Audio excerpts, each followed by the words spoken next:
Thank you for joining the Arizona Daily Star reader chat today. We're so glad to have you all here with us. My name is Sarah Brown, the opinion coordinator at the Arizona Daily Star. Sarah Garrett-Gasson, the editor of the opinion pages, is out of town on vacation this week. And so Eddie Sawaya, who many of you know, has been helping out our team this week. Eddie is currently working on the This is Tucson team on the marijuana beat. So make sure and look up some of those articles to learn a little bit more. So today we're joined by Tony Davis. Tony Davis has worked at the Arizona Daily Star since 1997 after graduating from Northwestern University.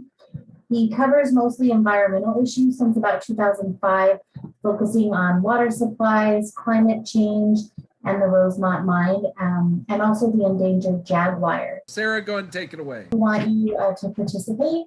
So there's a few ways to do that. So we ask that you raise your virtual hand, which is the best way.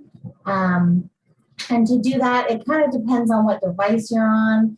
It could be that you click the three dots at the bottom of your screen, which is the more option, and then you click your name and click raise hand.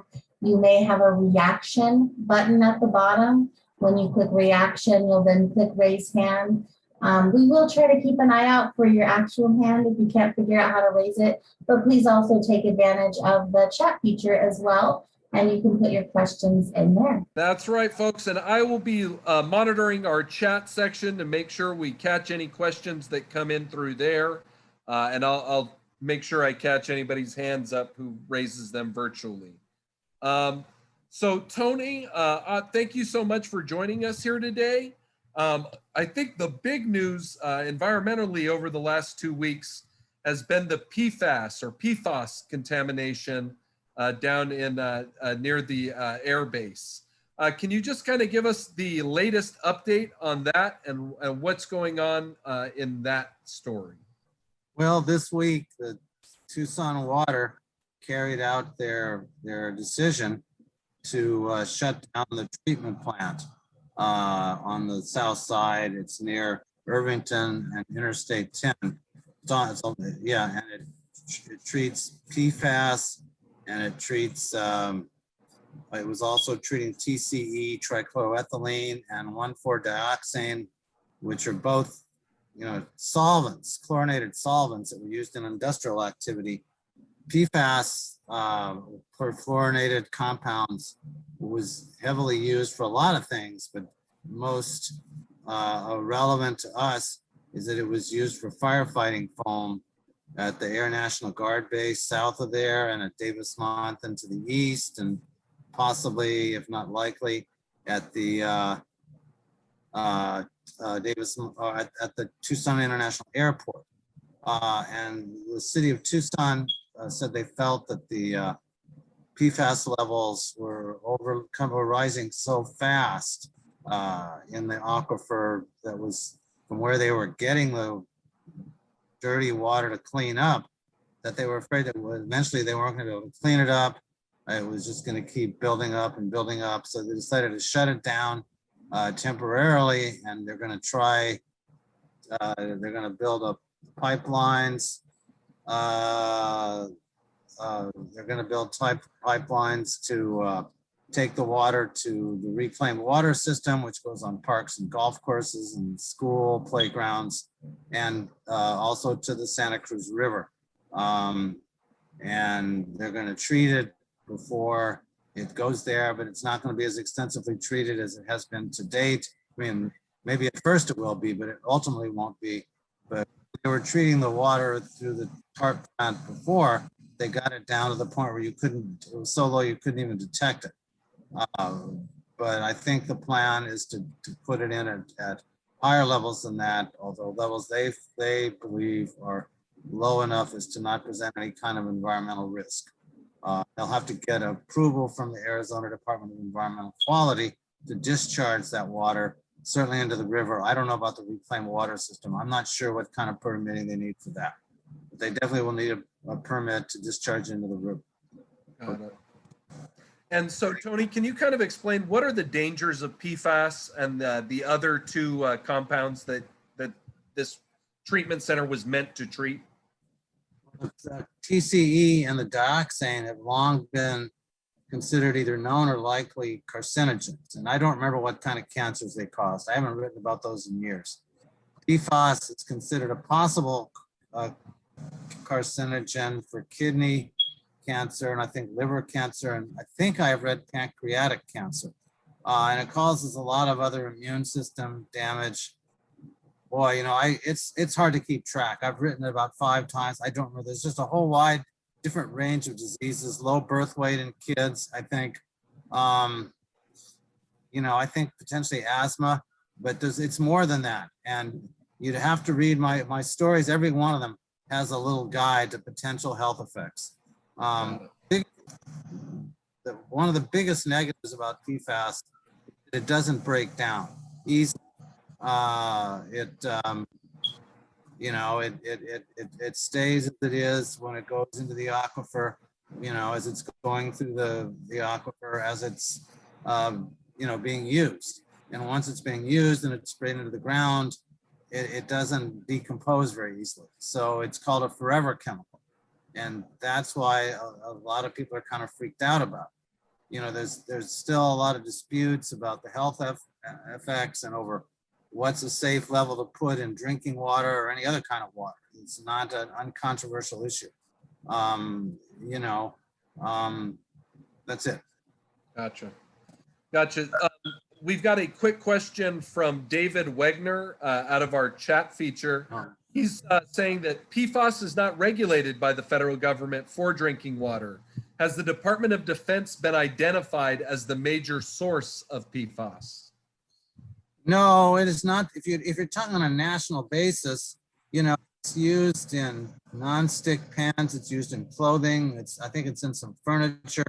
There's a whole range of uses. You know, there's a good possibility that it's the major source of the PFAS that's found its way into the drinking water in Tucson Central Wellfield and on the south side, north of the Air National Guard facility.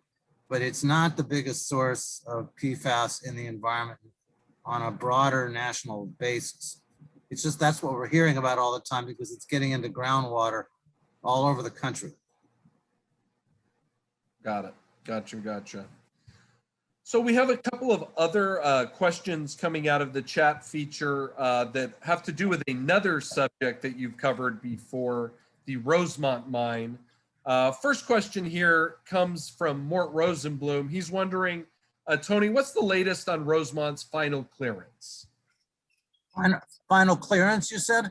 Yes, sir. Well, I mean, it's still stuck in the courts. I mean, this is a game of speculation.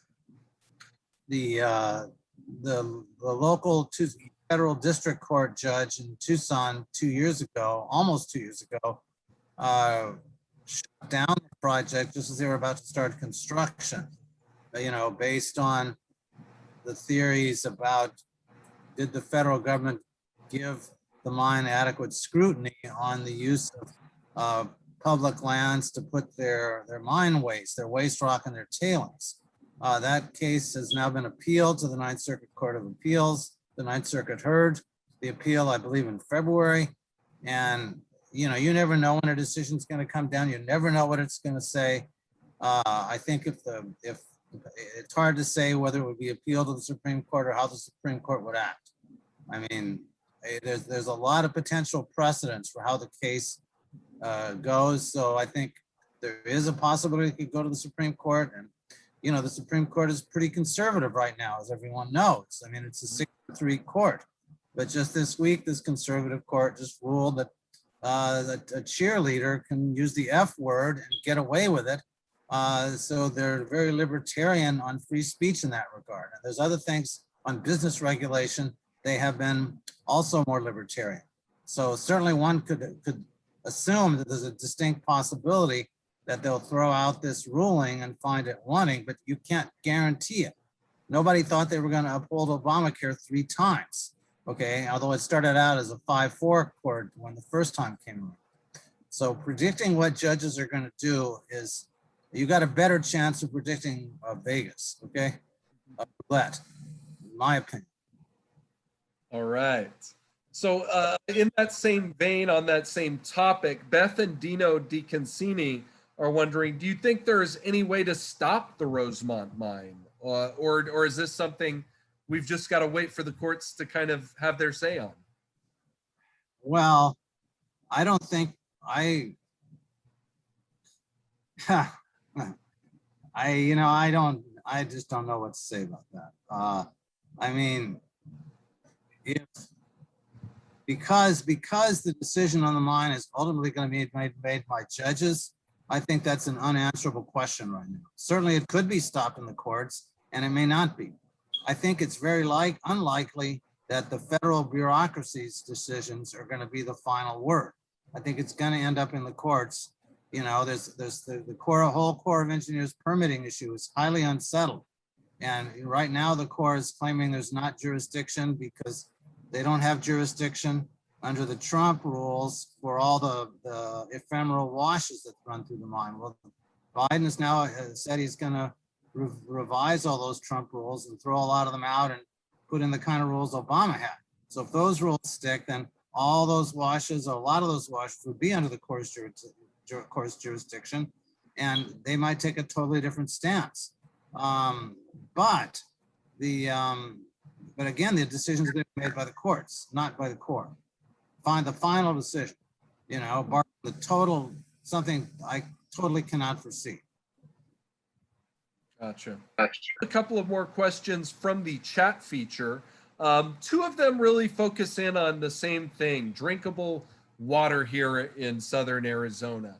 Helen M. Ingram is wondering, what do you think is the long-term future for Tucson in terms of supply of ample, safe water? Can we sustain growth into the future like this? Well, Helen, I'll say that's a subject I'm still researching. So I'm not going to give you a definitive answer. You know, we're better off than a lot of places simply because we got a lot more rights to a lot more Colorado River water than what we've needed on a day-to-day basis. So eventually there's going to be some cuts to our supplies, but because we're not using it all right now, that gives us more of a cushion than a lot of places. And, you know, but that doesn't mean we're safe, because once the cuts start hitting, we don't know exactly how much we're going to end up with. And, you know, the Tucson water seems pretty confident that they can survive whatever cuts are going to come down.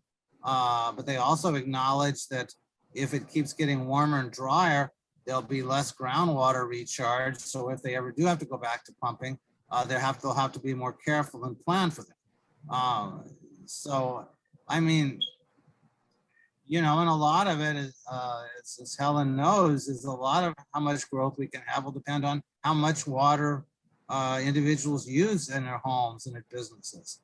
I mean, if we conserve more, that allows more people to use the water. It's a subject on which Helen has been speaking out on since 1983, you know, and that's a double-edged kind of an issue. If we don't conserve, there'll be less water, but if we do conserve, there's more water for growth. On the other hand, do you really want to not conserve just because it allows more growth? Is that worth it? I mean, but if we do conserve, what are we conserving for? You know, I'm not taking sides on this, but I'm trying to describe it that it's a multi-dimensional, multi-faceted issue. You know, I would say that I don't think any place in the Western United States right now, given the kind of long-term drought and arid conditions we're in, can say we're all totally home free and that we can just keep growing ad infinitum and nothing has to change. But I don't know that we're heading toward the apocalypse yet. I think a lot of it will depend on how lakes drop, Lake Mead and Lake Powell. A lot of it will depend on how fast we grow and how we adapt. A lot of it is in our hands. You know, we've done a good job of conserving compared to most people, but, you know, just last year, as our columnist reported, our water use went up 7%. So if our water use keeps going 7% and more people move here, that's going to put a bigger load on the system. So, you know, Helen, I'm sorry I can't give you a definitive answer. And I know this unnerves a lot of people that we don't know. And it probably unnerves other people that we say we don't know. And I think there are other that we do know. And I'm not ready to just draw definitive conclusions. It takes more reporting. Tony, thank you so much for that. And thank you for that question. I do want to note to everybody that we do like when folks raise their hands so that they can ask their questions personally to Tony. Kind of adds a little bit of flavor and spice to the discussion. But our next question does come from the chat again. This one's from Polly Weber. She's wondering, how do you go about vetting your sources when dealing with these controversial topics, Tony? Well, it's like anything. It's who you know and how long you've known them and how trustworthy it has been the information they've provided over the years. You know, for better or worse, most of these people dealing with these issues have known me for a long time, and I've known them. You know, you have to check everything everybody says. You know, you can't just accept anything on face value a lot of the time, but you can't also vet every single factor. I think most people right now, I think on the basic questions, the credibility of the information is getting more clear. The real question is going to be, how do we deal with the unknowns, and when are we going to deal with them? I don't feel that I'm getting dishonest information most of the time. 99% of the time from most parties are inaccurate information. It's, you know, I trust most sources that I deal with from a factual standpoint. You know, everybody might disagree with what somebody says, but you're entitled to your opinion, but you're not entitled to your own facts. Gotcha. Yeah, that's kind of the good approach for all reporting. I see that we've got a hand up from Madeline Kaiser, who just disappeared. Okay. Madeline, I see you over on the left there. Madeline, Hey, are you still there? Thanks so much for your tenacious Hello, Madeline. reporting. That was- Hello, everyone. My question is, given that the release yesterday of the leaked IPCC report really about extreme scenarios globally with climate and water being a key part of that, given also your reporting last week's article from Tim Steller, kind of like our column connecting the dots, my question is, what are the extreme scenarios that we're facing? And more pointedly, who is at the table facing them, and which policy decisions are being made? Thinking too of Kathy Jacobs and others who have been really tracking that, but it just still seems that there's this gap between what's being reported in terms of extremity and what we're really publicly willing to talk about. Oh, okay, what was the first part of your question, Madeline? I got most of it, but you said who's at the table? Is that what you're asking? Yeah, something's gone wrong here. You're not hearing me. Again, we don't know what this is going to mean. It could be very not good. And the questions you're asking about who's at the table, the people that are running this right now are the state governments in the Colorado River Basin, the 7 states. And the tribes are trying to get an elbow in, and they're succeeding some and not others. You know, they're still not in on these talks the way they'd like to be. The environmental community is not in on the talks at all. And those are genuine issues. And, you know, the rivers always officially, quote unquote, belong to the states when it comes to that. And, you know, I don't exactly know how you change that. I know there's a lot of dissatisfaction about that among many people. But I haven't seen anybody propose any substantive change or try to carry it out. If things get really bad, the federal government will take it over and they'll make the decisions. And, you know, for some people that would be better, and for others that would be worse. For the states that are used to having it their own way, that's going to be a real problem, because the federal government is going to have life or death power over who gets the water. Where it's now, who gets the water depends on what the 1922 Colorado River Compact says and what all the court decisions since then, how they've interpreted. And sorry, I feel I'm not answering your question as best as I could, but you can take another stab at it if you like. No, that's a start. I think that basically, again, like in last week's column with Tim Steller, he began to say, hey, where the CAP water is not as reliable as we thought, and at the same time that there's contamination, questions about groundwater, and it just continues to it behooves us in the whole Colorado River Basin and beyond to face those scenarios. Like, is anyone talking publicly about moving people out of the basin? I know these kind of questions can be really either spooky or annoying, but I think, again, the data overall about climate and as it intersects with water there is just this drumbeat. And I think that if we could reveal who's at the table, who needs to be but isn't, what are our worst fears and what are the solutions? I think the earlier we do that, the earlier we muster the courage to connect the dots and ask these questions, the better. Well, I will tell you something I just saw on Twitter, and it was from a very respected reporter up in Fort Collins with one of the public radio stations up there, saying that the new head of the Bureau of Reclamation's office in Boulder City or something like that is saying that if things keep getting bad on Lake Mead and Lake Powell, they may have to reopen these negotiations next year and not wait till 2026 to make decisions on what to do. So I think that's the first real recognition I've seen that what's going on may require more immediate change. A lot of activists and advocates and researchers have been saying we can't wait till 2026 to start making decisions about who gets water. And the CAP and the DWR have said, we don't see the need to do that yet. We've got a plan in place. And there is a provision in the law and in the DCP, the drought contingency plan, that if it looks like Lake Mead is going to go below 1030 at the end of a year, that is going to trigger more negotiations. And I don't think we're at that state yet. We could be there in a couple of years. There's no question. This year we're going to be at below 1070, and in 2023 we're going to be below 1050. But I haven't seen any predictions of below 1030. And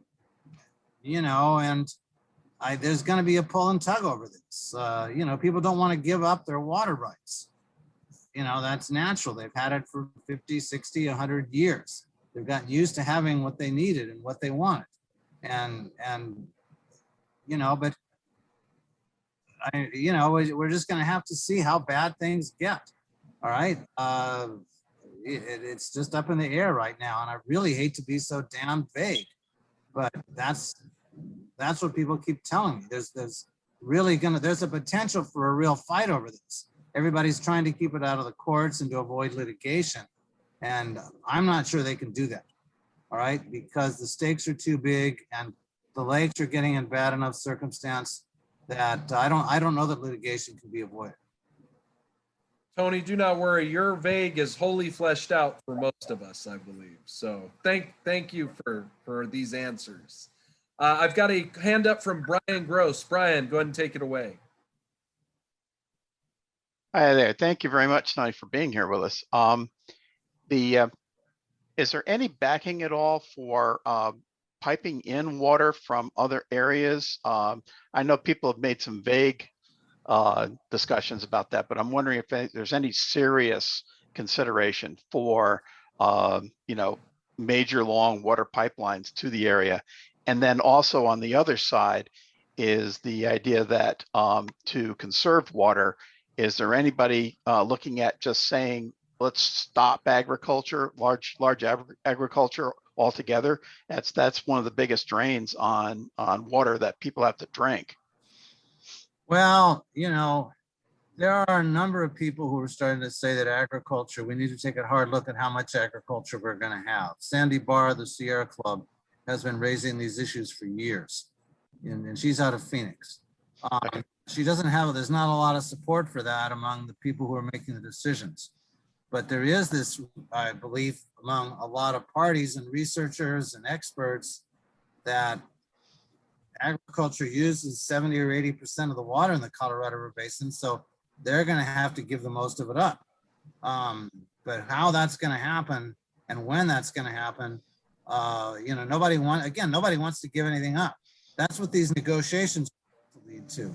Somebody said, I think Matt was asking, is anybody advocating moving people out of the basin? I haven't heard anybody say that. I have friends who've said they want to leave or they are leaving because they're worried there's not going to be enough water, but not even that many of them.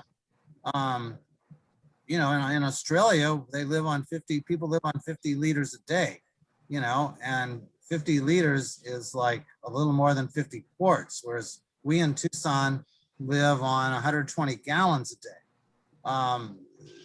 So it's not clear to me that people need to move out. The question is, how much do people need to change their lifestyles? And you asked about bringing more water in from a pipeline. Well, yeah, the legislature passed a memorial asking the federal government to finance a study to bring water from the Mississippi in Davenport, Iowa, which I will say is one of the headquarters of Lee Enterprises, which owns the Star, the paper there. A lot of our corporate people work out of Davenport. And just in case anybody had any questions about if we have any sort of conflicts of interest, yes. Dang it. That's why I said it. It passed pretty strong bipartisan support. A lot of Democrats voted for it. And yet everybody knows that it's going to be very hard to do if it ever happens. It's going to cost a lot of money. And I think the biggest concern about it is that it would keep Arizona, it'd be like seen as like padding or something. I can't think of the right word, but it would keep us from really dealing with our lack of water here. We can bring it in from somewhere else. We won't really come to grips. Be a Band-Aid. Be a Yeah, Band-Aid on Band-Aid just is- the real problem. Right, it would just be a Band-Aid. On the other hand, it's bad enough here. A lot of people, we're not going to have a choice. Same said about a desalination plant. Any of these kind of projects is going to cost a fortune. They're going to have significant environmental impacts. The question is there a way to keep people living here if without outside water supplies? And nobody's really facing up to these questions yet. Okay, the 7 states have not really addressed how much water they're going to really need, how much they can live without. What do we have to do to change? There's a lot of experts and researchers and advocates advocating those things, but they haven't really gotten a voice yet in the power structure of any of the states.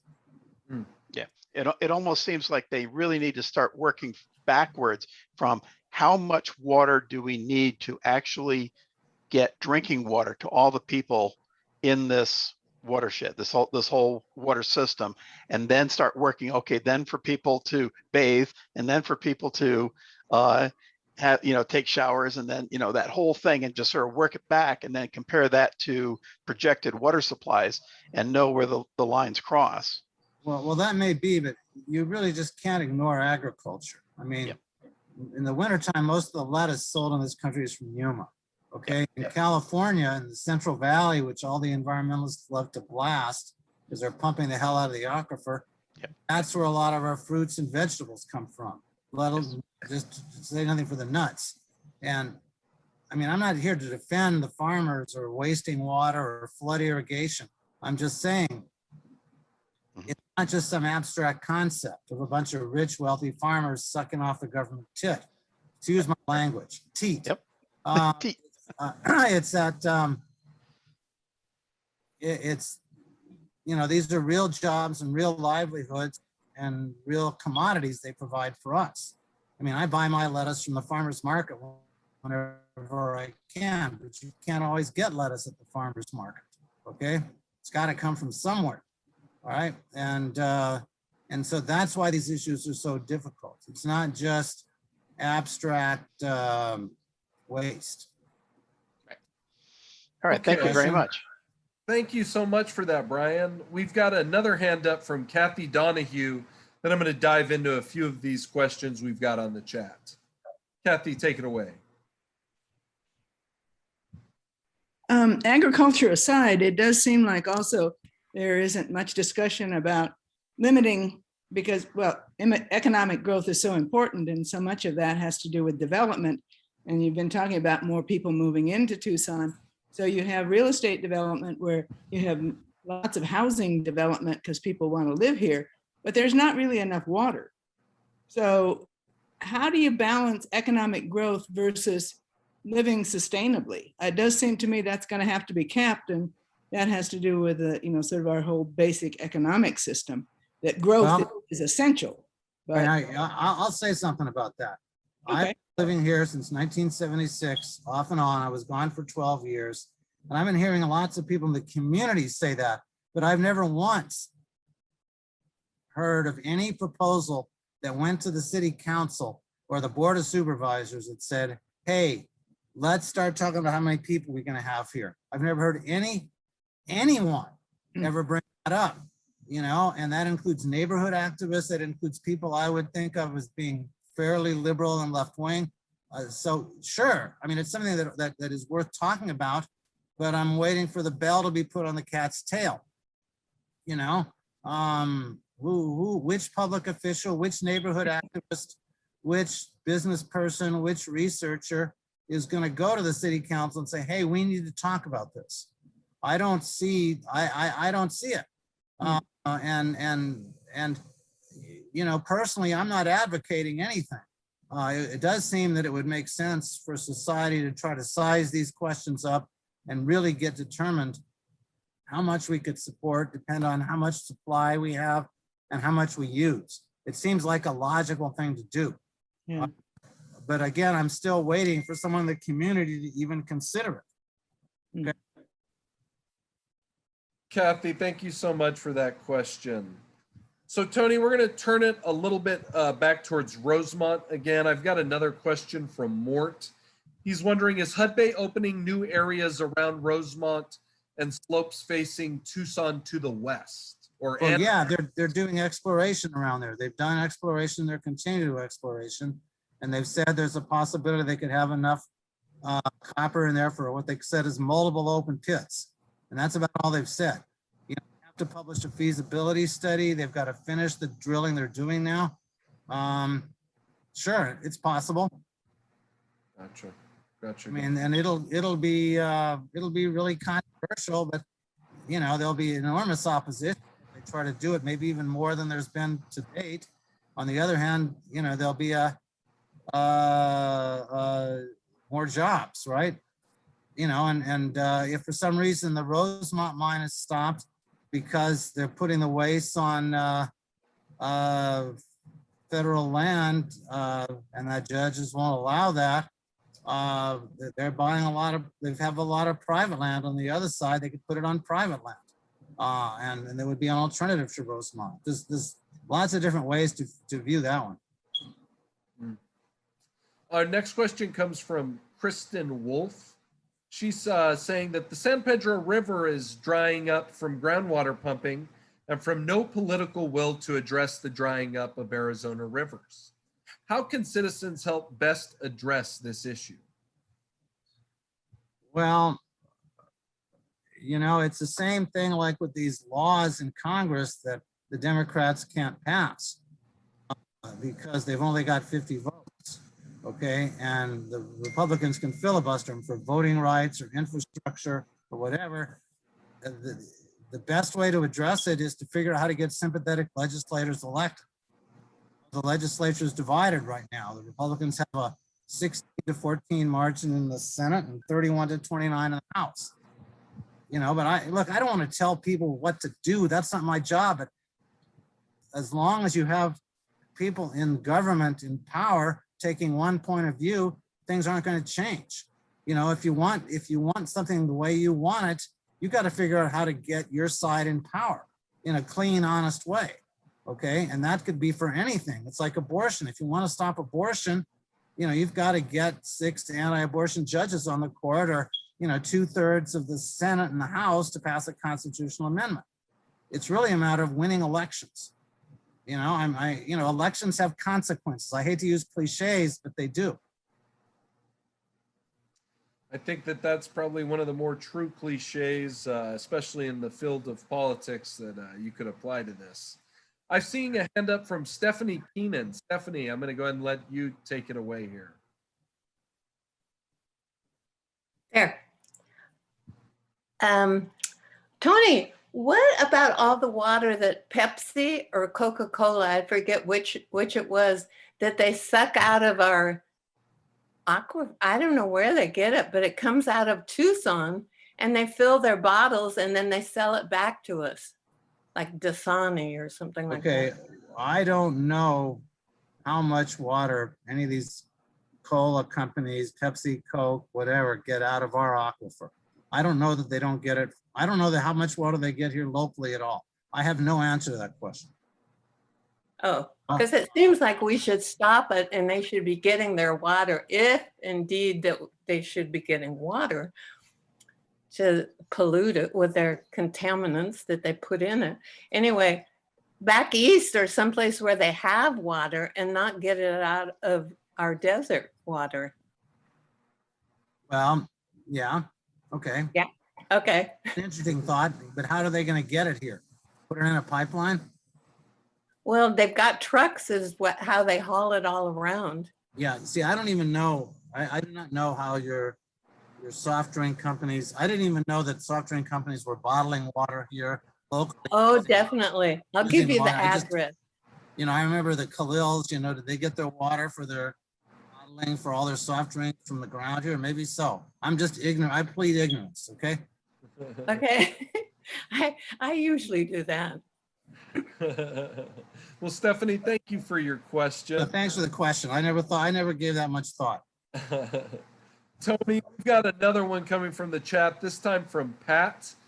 He's wondering, can you discuss the article from June 7th where the nut farmers seem to just want to kick the can down the road on water by talking about desalination for an area that is hundreds of miles from the ocean and Gulf?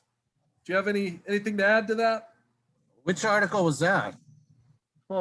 Pat's saying it's from June 7th. Oh, well, a lot of people think they are just that the whole reasons for being opposed to desalination and from building a pipeline is it's kicking the can down the road of dealing with our existing water problems by just importing and bringing in more and not trying to figure out how to use less. I mean, that is an argument that you hear a lot. The other side is that we need extra water and we can't conserve alone. Conservation isn't enough. You know, up until now, the people with that argument have won. On the other hand, getting new water projects built has become almost impossible. And I don't know that it's going to be any more possible just because we're in this eternal drought. You know, they cost a lot of money and they have impacts, and you know, it takes 30 years to do. So I don't know we're going to see any more water projects, but yes, there is that whole attitude is let's just go get more water. That's always going to be there. I hear it all the time. The two things I hear are when are we going to stop growth, and why can't we build a desalination plant? Those are the two, or a pipeline. Those are the kind of emails I get every week. Okay. Well, here's a different question for you, Tony. This one comes from Jane Conlin. She's wondering, do you hear any people asking for additional active water management areas to be established in areas where aquifers are being drained by large corporations? Well, they've tried to do it. People have tried to do it, like in the Wilcox Basin and the San Pedro Basin. But they don't have the clout to get it done. The ADWR refuses to declare it. They cite legal reasons. You know, it's an interesting idea. It could be work. You know, the farmers, the local farmers, the developers, they're the ones who are calling the shots, and they don't want. Certainly, I think there'll be more push for it in the future as if situations get worse. You know, there's going to be more calls for regulation. Yeah.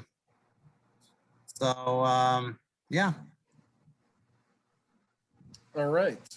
So is there any chance that the 1873 mining law would be repealed? Well, by the way, I hate to be picky, but it's the 1872 mining law. And the odds of it being repealed, until the Democrats can get 60 votes in the Senate or nil. No Republican is going to vote to repeal that law. There's no Republican I'm aware of. And a lot of Democrats, like Harry Reid, was the majority leader, even when the Democrats were in power all those years, and he wouldn't hear of it. Okay, the guy from Nevada. And he was considered pretty liberal to left wing on a lot of things, but mining in Nevada is a big deal. A bigger deal, I think, was proportionally than in Arizona. Now, David, you could correct that. But I think in Nevada, mining was a major economic force outside of Las Vegas. And I don't see much chance of it being repealed. If something changes politically in this country and you get a 60-40 Senate, then there's a possibility they could pass the law, not repealing it, but changing it, bringing it in what some people think would be bringing it up to date. You know, I mean, it is 120, almost 120 years, 150 years. 50, yeah. But I don't see any chance of repealing. And I think if anything happens, it would be modified and amended because there's just, you know, the industry has a lot of clout in Congress, and, you know, it is an economic force in this country. You know, I mean, we do need minerals. The question is how do we manage them and how do we regulate? And the 1872 mining law has definitely been seen as an obstacle to that, but no, it's not going to be repealed, but it could be amended under the proper political context, which we're not in right now. Court.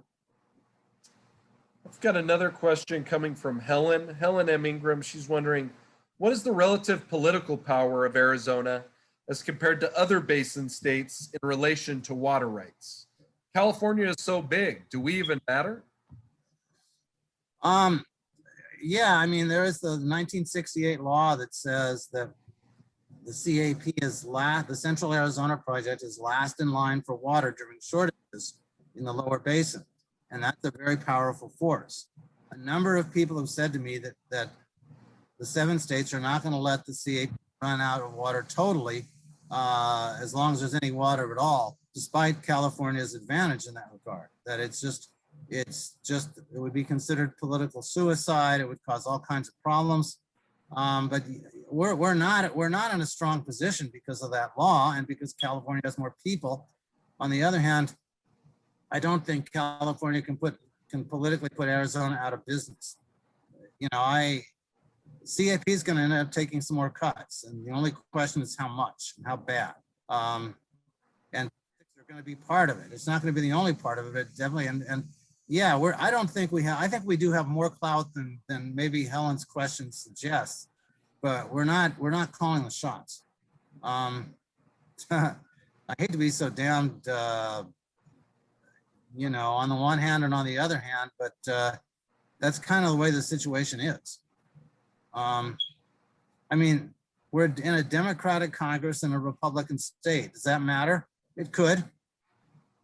You know, if it comes to that, if Biden is still in power, you know, I always wondered when Trump was running things and the crunch came under Trump, was he going to try to screw over California? You know, I have no idea that would have happened, but it was a question in my mind. So yeah, it could happen. Do you expect that there will be any major reforms to the Groundwater Management Act? And what do you see as its biggest shortcomings? Well, the shortcoming that's been identified by most people is the fact that when it comes to, well, there's two things that have been called the shortcomings. One of them is there's no regulation of groundwater use outside the major urban areas.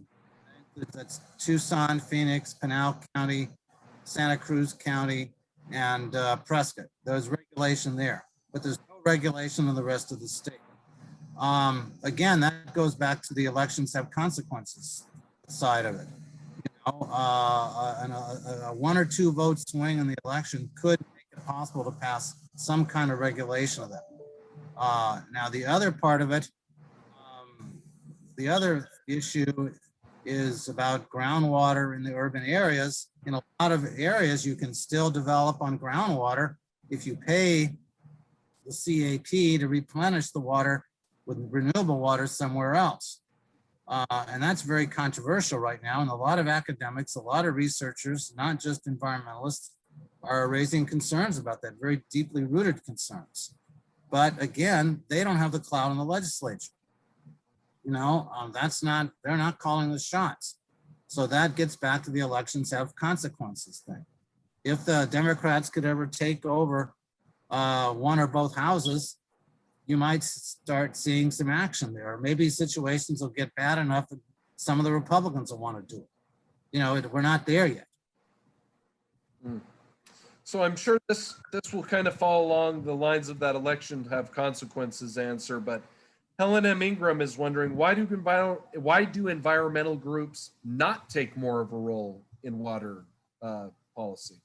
Well, you know, it's very technical and complex, and it's not obvious. The only time you see environmentalists really taking a major role in water policy until recently was when somebody wanted a dam like Grand Canyon or Glen Canyon, or, you know, Achechi, something like the that. one up by in Utah in the Green River. I can't remember the name of it, the one that David Brower stopped in the 50s. If they saw a threat to some precious natural resource, they'd fight tooth and nail. But when it comes to the intricacies of water policy, a lot of environmentalists have not wanted to get their hands dirty. And that's a real weakness of them politically and perhaps environmentally. But I would say that over the last 5 to 10 years, environmentalists, both locally and in the state, have gotten more involved in these things. Like the drought contingency plan for the Colorado, there were environmental groups that were involved in it that worked, negotiated. And a lot of environmental groups weren't allowed at the table, but some of the others would have liked to have been there as well. In Tucson, you know, the city council, for better or worse, just passed these differential rates where people in the suburbs or in Tucson, the water service area, are going to have to pay more than people in the city. And I can tell you that there were some conservationists involved with that. I just saw Kevin Dahl, who used to be with the National Parks and Conservation Association. He's running for city council, and he posted a congratulatory note today on Facebook. So they haven't gotten their hands dirty enough on this issue to have made a difference. They haven't really raised the growth issue in any serious way, except on certain occasions. But I think we're seeing more activity from them than we used to. When it comes to the growth thing, the main thing they've talked about are these pre-annexation and development agreements in the city that the city signs with landowners, where they agree to give them water if the landowners agree to be annexed later on. And a lot of conservationists are starting to question them. And a lot of those agreements are now being held up. That's it. Gotcha. Carla Erb, I see that you have your hand up. Do you want to go ahead and... Hi, Tony. I lived for many years in Boston. Okay. And during that time, there was the Supreme Court intervened on the behalf of environmental groups to say we had to clean up Boston Harbor. And so I saw a many years project there of doing the right thing. I mean, it needed to happen. I mean, the harbor was a cesspool, really. And they're still cleaning it, but they've made great progress. And I don't know the background. I didn't grow up in Boston. I don't know what happened before, but there's a case where environmental groups brought lawsuits that eventually led to a Supreme Court decision. Could we ever, what if the 7 states environmental groups joined together and said, you know, we're going to start filing suit against these states for not addressing these problems that affect the health of the public? I mean, this is pie in the sky, but. Well, I mean, the thing is, there's different laws about cleaning up pollution and water supply. I mean, what laws would environmentalists be able to sue over to try to force the states to use less water? They can point to climate reality and hydrologic reality, but I don't know how you transfer that into a lawsuit. I'm not saying it couldn't be done. I'm just saying they haven't done it. I think a really interesting question here in Tucson and other cities around the country, I don't see environmentalists in Tucson at all getting involved with the problem of pollution of the drinking water. They've never been involved. It's always been people in the community who are suffering from it. But the national environmental groups, even the state environmental groups, they're not going in there and fighting to get the military to clean up the PFAS. And a lot of them, a lot of them say we need environmental justice and all that, but they're not lifting a finger down there. And it's a tough issue. I don't necessarily blame them, but they're not getting involved. And I think, I'm going in a different direction from what you said, but it's something that's been on my mind. The people on the South Side don't have powerful advocates in the environmental community in the city. And that's a real problem in terms of getting the water cleaned up. The city can do something and the residents can do something, but there's no organized, funded advocacy to really fight for it. Do you think It does help? It makes a difference. I mean, it seems like, you've sort of said this already, is there's, if people can find a source of water so they don't have to deal with our problem, they just put a Band-Aid or buy a product from out of state. And it seems like there's a notion among some people, if you have enough money, you can always go and buy clean water at the store. Or if you have enough money, you can just run your air conditioning more. Or, it just seems like money is part of the equation for people having some false sense of being able to, quote unquote, deal with climate change. Like, they can have, be snowbirds and go live in another state for 6 months of the year while the rest of us sit here and swelter. But I don't know, there seems to just be, I guess I'm just commenting, I'm not asking a question, but there seems to be a divide between people who have more money and less money to address this problem. But I don't know, maybe poor people just have other things to worry about than climate change. Sorry, that's it for me. Thank you, Carla. Tony, did you have kind of anything to add to that, or? Well, money does make a difference, sure. A lot of people do have the attitude as they can move on to the clean cups.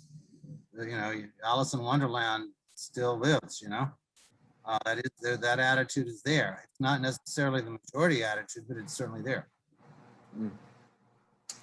We're getting pretty close to our last few questions here. This one comes from Joanne. Has the status of the Jaguar changed since the building of the wall has stopped? I haven't been following that very carefully. There are environmental groups who are trying to get a stronger plan to cover the Jaguar. There are some people who are pushing for reintroduction. There's some people trying to get parts of the wall torn down.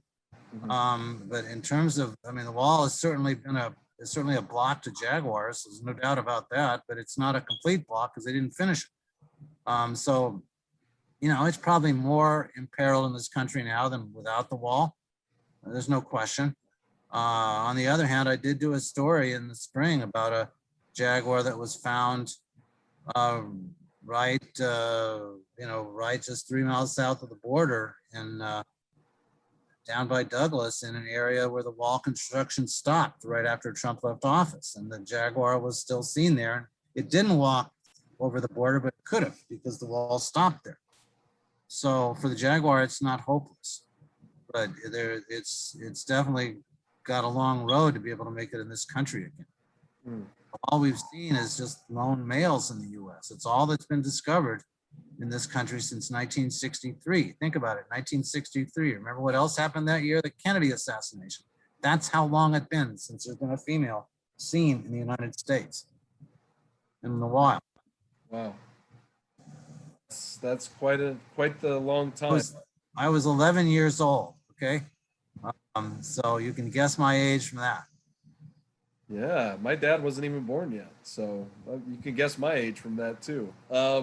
So I guess that was really about it for the questions that we have from our chat and everything.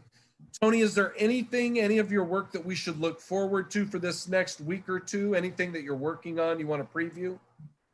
Um, no, actually, I'm taking next week off, I think, and I'm hoping to get back to the water and growth issues.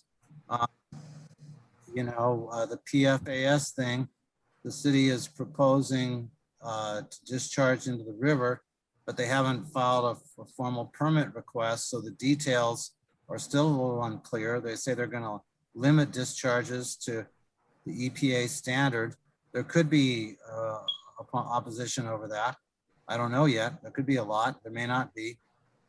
But I would say that the long-term prospects for a water supply are what need the most attention right now. And I'd intend to go back and look at that. Got it. Well, Sarah, did you want to go ahead and let everybody know who will be our guest for next week? Definitely. So next week we are actually going to have Tim Stellar as our guest. So I know a few of the questions today kind of touched on a little bit about what Tim Stellar's been writing about. Definitely some hot topics in there, the RTA and the differential water rates that were just passed. So I'm sure that you'll have lots of questions for him. And just a little update, we did make a little bit of a change. So we've made this now a reoccurring meeting. So you'll still be welcome to email me every week and I can send you the link. But the link will now be good for some time. And so you'll be able to use that link each week, and it'll also be the same meeting ID and password, but also feel free to email if you'd like, and I'll send you an email every week. Awesome. Well, I see things have changed since my last visit here. If you folks are at all interested in any of the marijuana or cannabis coverage, go ahead and just search my name on the website or look at the paper pretty much every day. Something's always coming up. Stephanie Keenan, you have your hand up real quickly. Did you want to say anything? Yes. I just need to, do any of you actually know where your physical star building is, since you all Zoom to work? Because I need to talk to somebody in the bill collection. Ah. And we call and we end up in India and they don't know nothing. I can have someone contact you, Stephanie. Somebody will contact me? Yeah, I'll have somebody reach out to you. I'll forward your email and have them reach out to you. That would be great. Thank you, Sarah. And thank you again, Tony, so much. I know you're so busy, but thank you for being here with us today and answering all of our questions. We really appreciate your time. Thank you, folks. You all have yourselves a good one. We'll see you around.